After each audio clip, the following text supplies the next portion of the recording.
May last question pa sana ako pero mukhang ano na lang a little bit of comment and then I'll ask you kung ano dapat ang i-advise natin sa mga tao as their participation na pwede nilang gawin as we close. Alright? Kasi totoo lang, no? Kung titingnan mo dito, very quickly lang, if this budget were subjected to the same standards na ini-impose natin sa private corporations, do you think yung audit na to would actually, they would pass the internal audit? The reason why I'm asking this, because I am an executive coach to Fortune 500 mga leaders, and whenever something like that happens, usually tinatanggal kagad yung mga executives. Alright? So, can you say something about that? Bro. Simple lang po. Parallel universe, perhaps. No? Pwede mangyari po yun. Pero nandito po tayo sa Pilipinas, sad to say, Sir Rob. No? So, mahirap po talagang mangyari yan. Even if meron tayong mga check and balance mechanisms, the COA is there, the Ombudsman is there. But true enough, no, all of this are actually being held hostage right now by the President. Sad to say. No? And nangyayari, maliwanag dito yung connivance between the government at saka nitong mga progressives, kung tawagin natin mga piklawan, dilawan, at kung ano naman.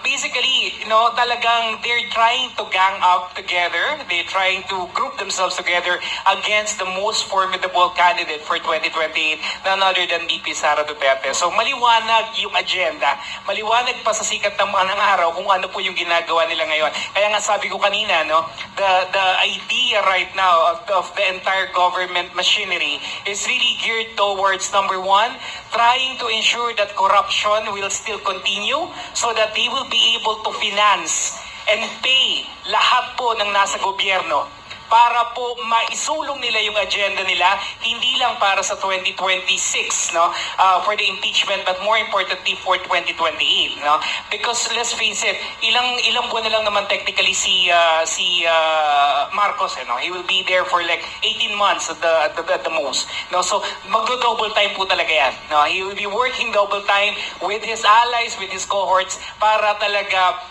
dumami pa yung kanilang kaban, ano? Kasi ito yung gagamitin na ng bala later on. Because I tell you this, if VP Sara will become the president later on, all hell will break loose, and these people, kanya-kanyang putakbo yan. Kaya kailangan po talaga nilang mag-secure, gumawa ng magandang exit plan.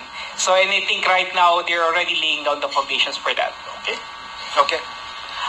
Ako, we have always emphasized this tuwing basic membership seminar ng PDP Laban, no? If you want to be a member of PDP. Para maging maganda ang takbo ng bansa under PDP Laban, kailangan mahawakan namin ang legislative at saka executive branch. Ano ibig sabihin? Yung mga kapartido namin